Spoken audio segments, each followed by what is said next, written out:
Hello my loving students, welcome to my channel Help Study. Let's join Nature Lab. চলো আজকে একটা ভুল ধারণা শুধরে নাও। এই গাছটি হলো হাসনুহানা। এই গাছে তীব্র সুগন্ধযুক্ত ফুল ফোটে এবং ফুলগুলো রাতে ফোটে। অনেকের ধারণা এই তীব্র সুগন্ধ সাপকে আকর্ষণ করে এবং সাপ এই গাছের তলায় আসে। সেই জন্য অনেকেই বাগানে এই গাছ লাগাতে ভয় পায়। তাহলে জেনে নাও আসলে কি সাপ আসে? আসল রহস্যটা কি? চলো জেনে নিই।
সাপ সম্পর্কে আরও বিশেষ তথ্য জেনে নাও।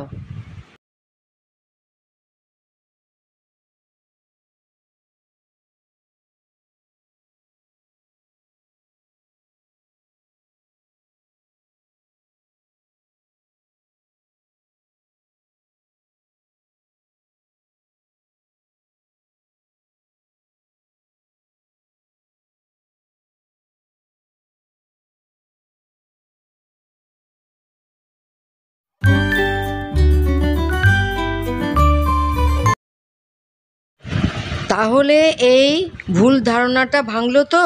এই রকমই বিভিন্ন তথ্যমূলক ভিডিও দেখতে পাবে হেলথ স্টাডি চ্যানেলে। চ্যানেলটাকে সাবস্ক্রাইব করে পাশে থাকো। Thank you.